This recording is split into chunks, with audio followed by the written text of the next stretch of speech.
আজকে হঠাৎ করে ডাব খাইতে মন চাইতেছে, তো এখন ডাব খাইতে যাবো। ছাদের উপর যাইতে হবে ডাব খাইতে হইলে। তো সবাই দেখতে থাকুন, আজকে আমি ডাব পারবো গাছ থেকে। এখন আমি ছাদে উঠতেছি, ইনশাআল্লাহ এখন ডাব খাওয়া হবে। তো সবাই দেখতে থাকুন আমার ভিডিওটি, কীভাবে আমি ডাব পারি। এই নিচের এগুলো আমি সবগুলো খাইয়ে এখানে রাখছি। এখানে আছে আপনার একটা কুমড়া গাছ, এখানে একটা মরিচ গাছ, আর এটা হচ্ছে সোলার। আর এখানে ছাদের উপরে এখানে অ্যালোভেরা আছে, আমার ম্যাডামে লাগাইছে। এখানে একটা মরিচ গাছ আছে, এটা একটা মালটা গাছ। প্রতি বছর অনেক মালটা ধরে, এবারও ধরছে, সবগুলো জ্বরে গেছে। কারো যদি জানা থাকে কেন জ্বরে গেল অবশ্যই কমেন্ট করে জানাবেন। একটা কলা গাছও আছে ছাদের উপর। আর এই ডাব গাছটা সব সাফ করে লাইছি, এখানে আছে কয়েকটা, এটা পরবর্তীতে ধরবো। আর আজকে এই গাছটা থেকে সবগুলো পারবো ইনশাআল্লাহ, দেখি কয়টা খাইতে পারি। তো সবাই দেখেন কিভাবে আমি পারি। এখানে কিন্তু আমি গাছে উঠতাম না, আমি এটার কী কাম কর নোয়াখালী ভাষা সইর কয় আর এই সইর দিয়ে পারবো আর। আসলে আমি গাছে উঠতে পারি, কিন্তু গাছে এখন উঠবো না, আমি সইর দিয়ে পারবো। ছাদের উপর থেকে মোটামুটি এগারো ছাদের উপর থেকে পারা যায়। এখান থেকে সবগুলো নিচে আর এক ছড়া আছে, এগুলো পরে খামো ইনশাআল্লাহ। আজকে এই গাছটা সাফা করবো ইনশাআল্লাহ। দেখেন এই সইটা দিয়ে আমি পারবো, সইটা কিন্তু অনেক লম্বা, ছাদের উপর থেকে নেওয়া যাবে। তো আপনারা সবাই দেখেন আমি কিভাবে গাছ থেকে ডাব পারি।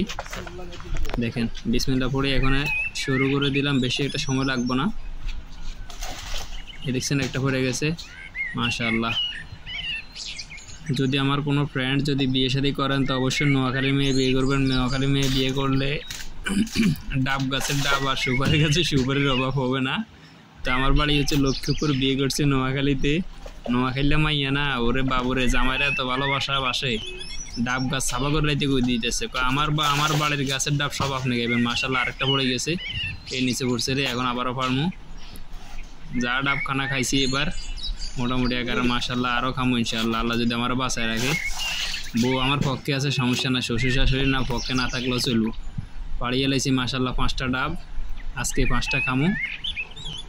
এখন এই 5টা ডাব খাবো।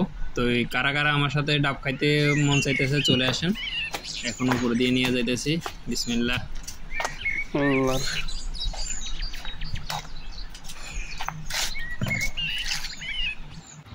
এই দুটো নিয়ে যাই, একসাথে বসে তারপর খাবো আর কি।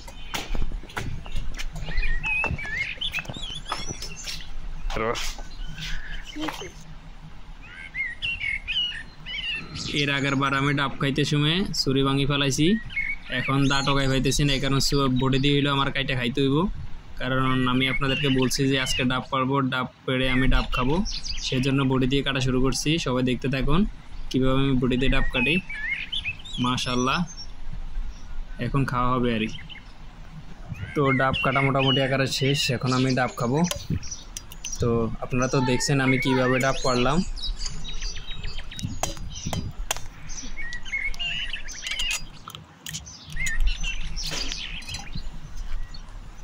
ডাবের পানি কি সুন্দর, আসলে পানিটা অনেক মিষ্টি ছিল। সত্যি কথা ভাই, যদি জানতাম নোয়াখালী বিয়ে করলে এত মিষ্টি মিষ্টি ডাব খাইতে পারবো, তো আগে যদি এই কথা জানতাম তাহলে বিয়ে আরও 2-3টা করতাম। তো ডাবের পানি খাওয়া শেষ, এখন নারিকেলটাও ধুয়ে যাইতাম না, পুরোটা খাইয়া তারপরে যাবো। দেখি এটা টেস্টটা কীরকম ভিতরে। মোটামুটি আকারে কাটা শেষ, এখন খাবো। আইয়া ডাবের ভিতরে অনেক পানি হয়েছে, ও মিষ্টি আছে তো, আসলে সত্যি নারিকেলটা অনেক মিষ্টি, সেই শেয়ার। আইয়া আল্লাহ জানো। তো আজকের ব্লগটি আমার এখানেই শেষ, আমি এখন নারকেল খাবো।